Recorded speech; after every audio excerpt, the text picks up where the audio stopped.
Hello दोस्तों, मैं हूँ प्रतिभा और प्रतिभा के चैनल मन भावन रसोई में आप सबका फिर से स्वागत है। आज हम बनाएंगे बहुत ही स्वादिष्ट परवल की मिठाई, जिसे बनाना बहुत ही आसान है और कम ही सामान में बन के ये तैयार हो जाता है। सबसे पहले मैं सॉरी बोलना चाहूँगी क्योंकि तबीयत ख़राब हो जाने की वजह से मेरी आवाज़ थोड़ी सी अच्छी नहीं आ रही होगी, तो उसके लिए मैं सॉरी चाहती हूँ। तो चलिए झटपट इस रेसिपी को शुरू करते हैं बनाना। यहाँ पे हमने 13 परवल लिया है, अगर देखा जाए तो 500 ग्राम के लगभग है। परवल को हमने अच्छी तरह से पानी से धुल लिया था। अब सबसे पहले परवल के ऊपर के जो हेड है उसे काट के हम अलग कर लेंगे। ये दोनों तरफ से हम काट के अलग कर लेंगे। बस कुछ बातों का अगर ध्यान रखा जाए तो बिल्कुल हलवाई जैसी हमारी परवल की मिठाई बनके तैयार होती है। एक एक करके सारे हेड को हम अलग कर लेंगे। यहाँ पे हमने परवल के ऊपर के भाग को सारे काट के अलग कर लिया है। एक पीलर की सहायता से हम छील लेंगे। आप चाहे तो चाकू से भी छील सकते हैं।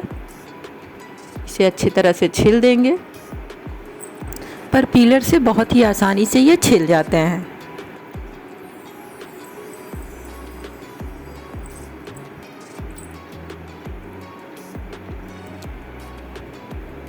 ये परवल को अच्छी तरह से छील के हमने तैयार कर लिया।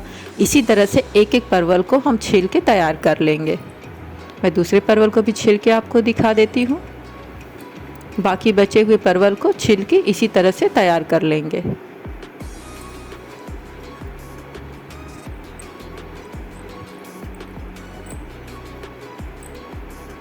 आप इसके छिलके, बीज व पल्प को फेंके नहीं। इसका भी हम इसे पीस के इसे हम ग्रेवी की तरह से यूज कर सकते हैं। यहाँ पे हमने सारे परवल को अच्छी तरह से छिल के तैयार कर लिया। अब इसे हम बीच से काट लेंगे और ऐसा कट करेंगे कि ये जुड़ा रहे, अलग अलग बिल्कुल नहीं करना है। और एक चम्मच की सहायता से अंदर इसके जितने भी बीज और पल्प हैं उसे हम बाहर निकाल लेंगे। हमने अच्छी तरह से अंगूठे और चम्मच की सहायता से बिल्कुल बीज और गूदे को अलग कर लिया। इसे निकालना बहुत ही आसान है। ये बहुत ही देखिए बिल्कुल साफ़ हो गया, बिल्कुल आसानी से निकल जाता है। इसी प्रोसेस से हम सारे बीज और पल्प को बाहर निकाल लेंगे।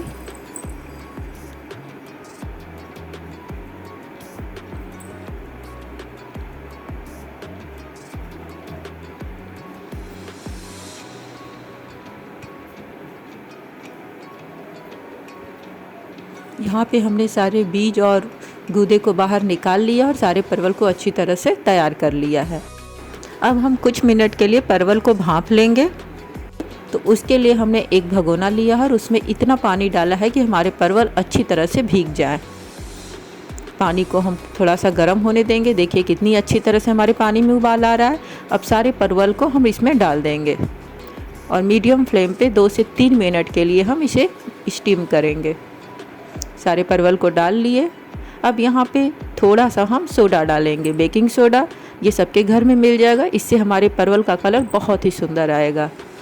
ये 2 से 3 मिनट हो चुका है। एक बार चेक कर लेते हैं। देखिए हमारे परवल कितने सॉफ्ट हो गए हैं और कलर भी इसका चेंज हो चुका है। तो गैस को हम बंद कर देंगे और 5 मिनट रेस्ट के लिए रख देंगे पानी के अंदर ही। और 5 मिनट के बाद हम अपने एक एक करके परवल को पानी से अलग करते हुए निकाल लेंगे, अच्छी तरह से दबाते हुए ताकि सारे पानी बाहर निकल जाए। परवल निकालने के बाद अब हम चाशनी बनाएंगे। यहाँ पे हमने 1.5 कटोरी चीनी के लिए 1 कटोरी उसी कटोरी से पानी का यूज किया है।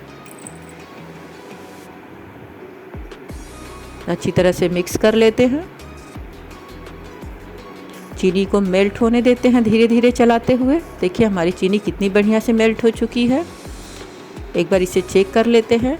अभी ये तार नहीं बन रही है, नहीं चिपचिपी महसूस हो रही है। थोड़ी देर इसे और पकाएंगे और इसे अब हम चेक करते हैं। देखिए एक हल्की सी तार आनी शुरू हो गई है। तो अब इस स्टेज पे हम सारे परवल को डाल देंगे। फ्लेम को मीडियम रखेंगे।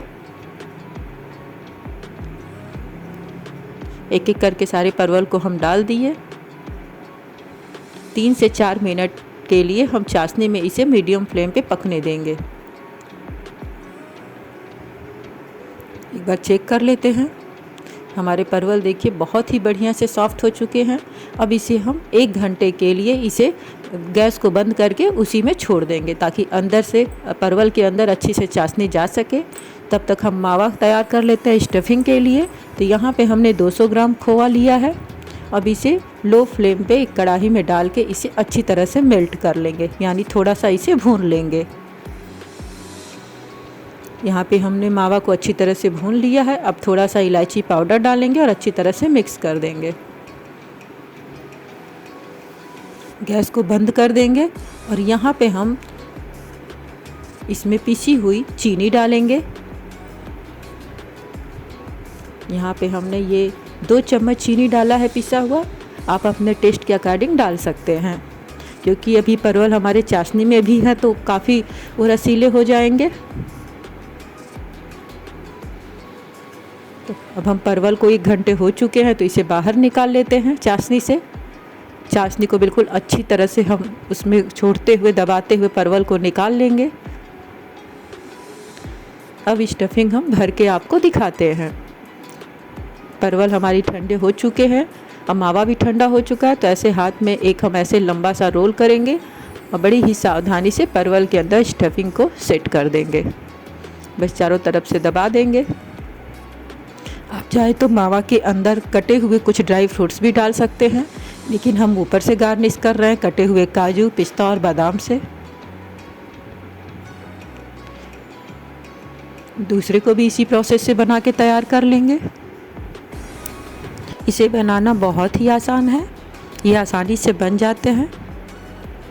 इसी प्रोसेस से सारे परवल की मिठाई को हम स्टफिंग भर के तैयार कर लेंगे।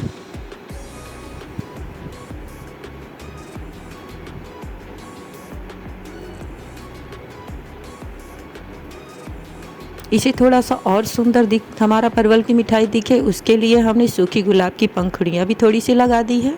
और इसे और भी खूबसूरत बनाने के लिए थोड़ा सा सिल्वर पेपर। वाह, देखने में ये कितना सुंदर लग रहा है और खाने में तो बहुत ही लाजवाब है। तो बस हमारी परवल की मिठाई बनके तैयार हो गई है। अगर ट्राई करने पे ये रेसिपी हमारी आपको पसंद आती है तो लाइक, शेयर और सब्सक्राइब करना न भूलिए। तो हम मिलते हैं अपने अगली रेसिपी के साथ अगले वीडियो में। तब तक के लिए थैंक यू।